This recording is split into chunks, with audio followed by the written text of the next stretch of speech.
حضرت بازید بسطامی رحمت اللہ کا یہودی سے مناظرہ۔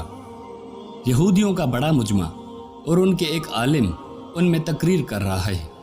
حضرت بازید بسطامی رحمت اللہ جا کر اس مجمع میں بیٹھ گئے۔ ان کے بیٹھتے ہی ان کے عالم کی زبان بند ہو گئی۔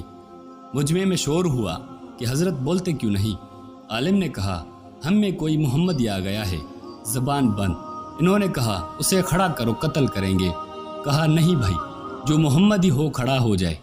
حضرت بازید بسطامی رحمت اللہ کھڑے ہو گئے۔ یہودی نے کہا میں سوال کروں گا تو جواب دے گا۔ بازید رحمت اللہ نے کہا دوں گا۔ حضرت بازید رحمت اللہ نے فرمایا میں ایک سوال کروں گا تو جواب دے گا۔ کہا دوں گا۔ یہودی عالم نے سوالات شروع کر دیے۔ پہلا، ایک بتاؤ جس کا دوسرا نہیں۔ فرمایا اللہ ایک ہے، اس کے ساتھ دوسرا نہیں۔ کہا دو بتاؤ جس کا تیسرا نہ ہو۔ فرمایا دن اور رات اس کا تیسرا نہیں۔ کہا تین بتاؤ جس کا چوتھا نہ ہو۔ فرمایا لوہے قلم و کرسی تین ہیں، اس کا چوتھا نہیں۔ کہا چار بتاؤ جس کا پانچواں نہ ہو۔ فرمایا توریت، زبور، انجیل اور قرآن، یہ چار ہیں، اس کا پانچواں نہیں۔ کہا پانچ بتاؤ جس کا چھٹا نہیں۔ فرمایا اپنے بندوں پر 5 نمازیں فرض کی ہیں، 6 نہیں۔ کہا کہ 6 بتاؤ جس کا 7واں نہیں۔ فرمایا 6 دن میں زمین و آسمان بنائے ہیں، 7 نہیں۔ کہا کہ 7 بناؤ جس کا 8واں نہیں۔ میرا رب کہتا ہے کہ میں نے 7 آسمان بنائے ہیں، اس لیے آسمان 7 ہیں، اس کا 8واں نہیں۔ کہا 8 بتاؤ جس کا 9واں نہ ہو۔ میرے رب کے عرش کو 8 فرشتوں نے پکڑا ہوا ہے، 9 نے نہیں۔ کہا وہ 9 بتاؤ جس کا 10 نہیں۔ فرمایا حضرت صالح السلام کی قوم میں 9 بڑے بدماش تھے، 10واں نہیں تھا۔ اللہ نے 9 کو کہا ہے۔ کہا وہ 10 بتاؤ جس کا 11واں نہیں۔ فرمایا حج میں کوئی غلطی ہو جائے تو اللہ نے ہم پر 7 روزے وہاں رکھنے اور 3 گھر پر رکھنے کو کہا ہے۔ فرمایا یہ 10 ہیں، 11 نہیں۔ کہا وہ 11 بتاؤ جس کا 12 نہیں۔ حضرت یوسف علیہ السلام کے 11 بھائی تھے، 12 نہیں تھے۔ کہا وہ 12 بتاؤ جس کا 13 نہیں۔ فرمایا سال میں اللہ نے 12 مہینے بنائے ہیں، 13 نہیں۔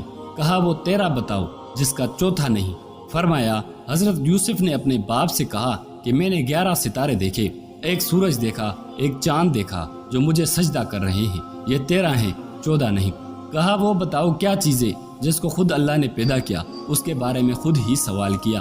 فرمایا حضرت موسیٰ کا ڈنڈا اللہ کی پیداوار ہے، لیکن خود سوال کیا اے موسیٰ تیرے ہاتھ میں کیا ہے؟ کہا کہ بتاؤ سب سے بہترین سواری کیا ہے؟ فرمایا گھوڑا۔ کہا کہ بتاؤ سب سے بہترین دن؟ فرمایا جمعے کا دن۔ کہا کہ بتاؤ سب سے بہترین رات؟ فرمایا لیلۃ القدر۔ کہا کہ سب سے بہترین مہینہ؟ فرمایا ماہ رمضان المبارک۔ کہا کہ بتاؤ کون سی چیز ہے جس کو اللہ نے پیدا کر کے اس کی عظمت کا اقرار کیا؟ فرمایا اللہ نے عورت کو مکار بنایا اور اس کی مکار کا اقرار کیا۔ عورت کا مکر بڑا زبردست ہے۔ حضور اکرم صلی اللہ علیہ وسلم نے فرمایا میں نے نہیں دیکھا کہ بڑے سے بڑے عقل مند کے قدم اکھاڑنے والی ہو، اور کوئی چیز نہیں ہے سوائے عورت کے بڑوں کے عقل پر پردہ ڈال دیتی ہے۔ کہا بتاؤ وہ کون سی چیز ہے جو بے جان ہے مگر سانس نہیں لیتی؟ فرمایا میرا رب کہتا ہے کہ مجھے صبح کی قسم جب وہ سانس لیتی ہے۔ کہا بتاؤ وہ کون سی چیز؟ 14 چیزیں ہیں جنہیں اللہ پاک نے اطاعت کا حکم دیا اور ان سے بات کی۔ فرمایا 7 تو زمین و آسمان، اللہ نے 7 زمینیں 7 آسمان بنائے اور ان میں 14 کو خطاب فرمایا کہ میرے سامنے جھک جاؤ، تو ان 14 کے 14 نے کہا یا اللہ ہم آپ کے سامنے جھک رہے ہیں۔ کہا بتاؤ وہ کون سی چیز ہے جسے اللہ نے خود پیدا کیا ہے، پھر اللہ نے اسے خرید لیا؟ فرمایا اللہ تعالیٰ نے مسلمانوں کو پیدا کیا ہے اور ان کو خرید لیا ہے جنت کے بدلے۔ ارے مسلمان اللہ کی قسم، نہ تو بیوی کا ہے، نہ تو بچوں کا ہے، نہ تو تجارت کا ہے، نہ صدارت کا ہے، نہ تو حکومت کا ہے، نہ تو کسی جماعت کا ہے، تو اللہ اور اس کے رسول کا ہے۔ اگر تو اللہ اور رسول کا بن کے چلے گا تو یہ سارا نقشہ تیرے تابع ہو کے چلے گا، اور اللہ کے رسول سے ٹکرائے گا تو اللہ تجھے ذلیل و خوار کر کے چھوڑے گا۔ کہا بتاؤ کون سی بے جان چیز ہے جس نے بے جان ہو کر بیت اللہ کا طواف کیا؟ فرمایا حضرت نوح علیہ السلام کی کشتی پانی پر چلی اور چلتے چلتے جب بیت اللہ پر آئی تو بیت اللہ کے 7 چکر لگائے۔ کہا بتاؤ کون سی قبر جو اپنے مردے کو لے کر چلتی ہے؟ حضرت یونس السلام کی مچھلی جو اپنے اندر حضرت یونس السلام کو بٹھا کر 40 دن تک پھرتی رہی اور وہ قبر کی طرح چل رہی تھی، لیکن اللہ کی قدرت قاہرہ غالب حضرت یونس السلام کو مچھلی کے پیٹ میں بٹھا کر نہ مرنے دیا، نہ بھوکا رکھا، نہ پیاسا رکھا، نہ بیمار کیا، نہ پریشان کیا، بلکہ مچھلی کو شیشے کی طرح کر دیا۔ حضرت یونس السلام مچھلی کے پیٹ میں بیٹھ کر سارے دریا کا تماشا دیکھتے، اندر سے باہر کا منظر دیکھتے۔ مچھلی کا ایک ہی مادہ ہے، اس میں غذا بھی آ رہی ہے، لیکن حضرت یونس السلام امانت میں آرام سے بیٹھے ہیں۔ مادے کی حرکت حضرت یونس السلام کو تکلیف نہیں دے رہی، لیکن مچھلی کی غذا بھی کھائی جا رہی ہے۔ حضرت یونس امانت بن کر بیٹھے ہوئے ہیں۔ کہا بتاؤ کون سی قوم ہے جس نے جھوٹ بولا پھر بھی جنت میں جائے گی؟ فرمایا حضرت یوسف علیہ السلام کے بھائی۔ حضرت یوسف علیہ السلام کے بھائی شام کو آئے اور بکری کا خون کرتا کے اوپر مل کر آئے اور جھوٹ بولا حضرت یوسف کو بھیڑیا نے اٹھا کے لے گیا ہے، لیکن حضرت یعقوب کے استغفار پر اور ان کی توبہ کرنے پر اللہ انہیں جنت میں داخل فرمائیں گے۔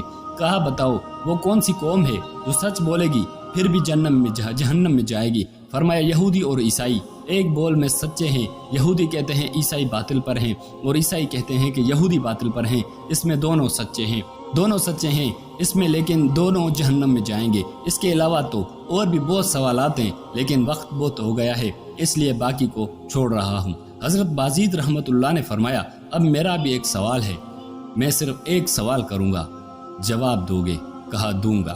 فرمایا بتا دے جنت کی چابی کیا ہے؟ یہودی عالم خاموش ہو گئے تو نیچے مجموعے سے لوگوں نے کہا کہ بولتے کیوں نہیں؟ تم نے سوالوں کی بوچھاڑ کر دی اور وہ ہر ایک کا جواب دیتا رہا اور آپ کا ایک کا بھی جواب نہیں دے رہے۔ کہنے لگا جواب مجھے آتا ہے مگر تم مانو گے نہیں۔ یہی آج ہم کہتے ہیں کہ جناب مجھے سارا پتہ ہے تو مانتا کیوں نہیں؟ کہتے ہیں کہ کیا کریں مجبور ہیں، اسی مجبوری کو توڑنے کے لیے کہتے ہیں کہ اللہ کے راستے میں نکلا جائے۔ یہودی عالم نے کہا جواب تو مجھے آتا ہے، تم مانو گے نہیں۔ کہنے لگے اگر تو کہے گا تو ہم مانیں گے کہ جنت کی چابی تو محمد رسول اللہ صلی اللہ علیہ وسلم ہے۔ حضور اکرم صلی اللہ علیہ وسلم نے ارشاد فرمایا کہ جنت کی چابی میرے ہاتھ میں ہے اور جنت کا جھنڈا میرے ہاتھ میں ہے۔ ساری دنیا کے انسان میرے جھنڈے کے نیچے جنت میں جائیں گے، کوئی میرے جھنڈے سے نکل نہیں سکتا۔